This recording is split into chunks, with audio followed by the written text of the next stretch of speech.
Criterion number one is to take on a global problem. At Manatech, we chose malnutrition because we believe it is the most significant problem that faces us as a generation. And here's why.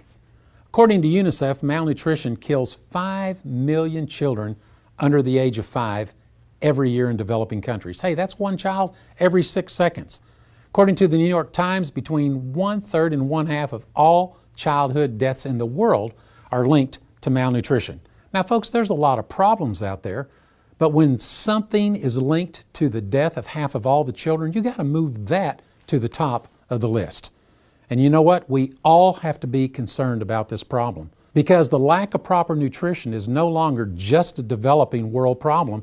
It is a global epidemic. What do I mean? Take a look at these two pictures. What do you think these kids have in common? The child on the left is obviously underfed and therefore undernourished. That is classic malnutrition. How about the child on the right? Overfed and undernourished. It might surprise you to know that micronutrient deficiency is the missing link in overweight children. New studies show that the odds of being overweight or obese are 80.8% higher for children deficient in essential vitamins and minerals. In other words, folks, these kids are being overfed but are starving at the cellular level for the essential nutrients required to keep them healthy. So what kind of foods are these kids eating?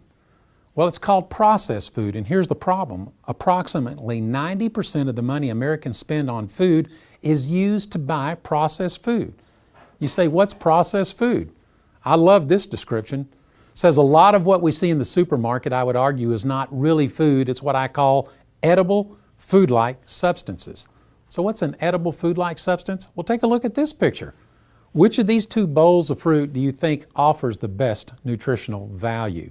And here's what's sad. The bowl of fruit-flavored cereal on the right is the closest thing that a lot of children will get to actual fruit. But you know, even when we dedicate ourselves to eating healthy, eating fruits and vegetables, it's becoming harder and harder to meet our nutritional requirements because today's fruits and vegetables are not as vitamin-rich as they have been in the past. Modern farming techniques designed to grow fruits and vegetables faster and bigger have compromised the nutritional value of our most popular foods. Now, the USDA actually tracks the quality of our food and makes recommendations for what we should eat to stay healthy. For example, in 1995, the USDA recommended that adults eat 5 to 7 servings of fruits and vegetables every day. Look what's happened today. The recommended daily servings for adults has increased to 7 to 13. And here's the question, is anybody doing that? According to recent statistics, no one is. Now, what's the consequence of not eating what is required to keep us healthy? Well, it's a pretty easy equation. It's called poor health. And according to the World Health Organization, the United States has now dropped to 72nd out of 191 countries in the world in terms of level of health of population.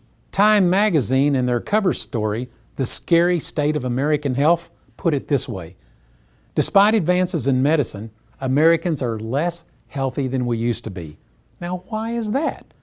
Well, it's because advances in medicine don't make up for nutritional deficiencies. And they went on to say, in the next generation may be even worse off. Well, how do you get worse off? It's called legacy, and this is what's happening to our children. For the first time in over 100 years, the quality of life and life expectancy of our children might actually drop. And you know, folks, that's why this problem of poor nutrition is something that we have got to pay attention to.